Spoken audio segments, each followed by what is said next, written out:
Salam alaikum. Mais je félicite tous les camarades qui sont passés avant moi à cette antenne pour intervenir dans cette affaire et présenter le projet qui nous fait bouger actuellement. Je ne vais pas revenir sur les aspects de présentation générale et sur certains détails. Je voudrais seulement attirer l'attention sur un aspect particulier. Le fait de dire que ceux-là qui n'ont pas de motif politique seront poursuivis est un précédent dangereux. Et comme je le dis, dans ce théâtre,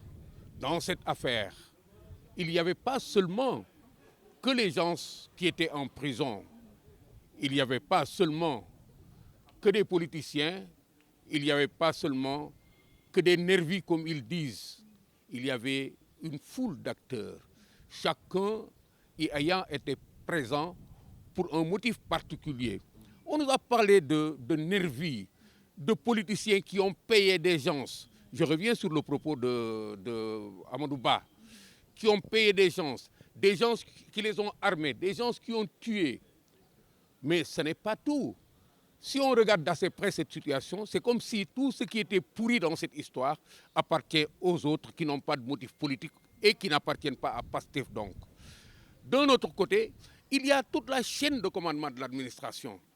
qui est concernée par cette action parce que chargée de tâches régaliennes. Le président de la République est chargé de veiller sur la sécurité des citoyens. C'est sa responsabilité en premier parce que c'est le chef de l'exécutif. Le ministre de l'Intérieur, on le cite directement. Le ministre Antoine Diome, c'est un assassin. On n'évite pas les gens. Le général Moussa Fall, on le cite directement. C'est un assassin. On n'évite pas les gens. Le chef de la police, ainsi de suite, ainsi de suite. Cela veut dire que quand il s'agit de protéger l'urgence, on crée un couloir dans lequel on les insère et on leur trouve un motif. Mais là, le précédent dangereux tient au fait qu'on a touché à des particularités. Ceux qui étaient là, parce que c'était des autorités qui avaient des responsabilités d'État, comme les ministres, comme le président de la République, comme des chefs de service. Mais ceux qui étaient là parce qu'ils portaient des armes et étaient au service de l'ordre et de la tranquillité publique. C'est extraordinaire qu'on se lance dans cette aventure-là sans tenir compte de la particularité de ces gens qui ne se sont jamais levés dans leur vie pour aller affronter quelqu'un pour des motifs personnels. Ils sont toujours sortis parce que c'est leur mission. Ils l'ont toujours fait et on ne semble pas éviter de les jeter en pâture. Ce n'est pas possible. J'interviens de manière générale sur cette question, mais de manière particulière, je me sens concerné. Je suis un ancien commissaire de police. Je ne peux pas regarder une chose pareille se passer sous mes yeux et ne pas intervenir de manière particulière, de manière singulière pour prendre mes responsabilités. Je m'engage dans ce combat-là pour que ceux-là qui ont été mes collègues, ceux-là avec qui j'ai travaillé, ceux-là avec qui j'ai pris des risques toute ma vie durant, ne soient pas jetés en pâture dans une situation où la responsabilité elle est globale et spécifique. Une loi d'amnistie ayant sorti des gens en prison, quand on doit revenir sur cette loi d'amnistie, on doit créer un couloir de justice véritable, pas une justice à deux vitesses, surtout quand elle incrimine des gens qui n'étaient là que pour faire leur travail. C'est ce que je tenais à préciser. Merci. waaw ñi ngi nuyu Sénégal sénégalais yi di nuyu ñi nekk ci biir réew mi ak ñi nekk ci bitim réew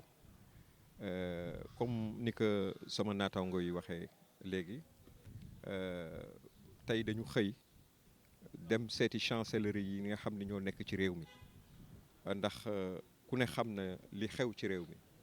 mooy li nga xam ne bëgg nañ ko yóbbu Assemblée nationale la majorité mécanique du PASTEF wote ko mu jëm ci abrogation loi d'amnistie waaye nag ku ñu ne abrogation mooy la nga xam ni président Macky Sall taxawaloon na ko fii ni lépp lu amoon ci diggante 2021 ba 2023 maanaam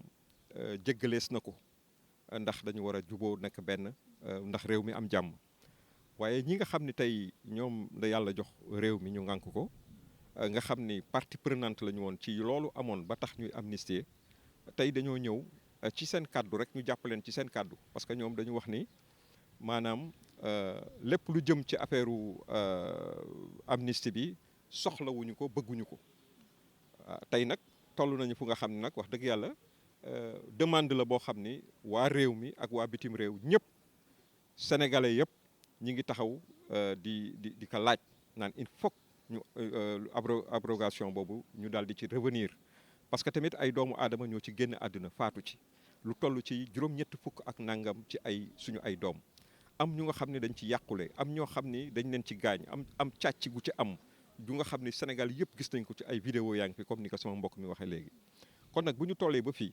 ñoom ñu ñëw en tant que majorité bëgg daal di dem assemblée rek daal di def maanaam yëfu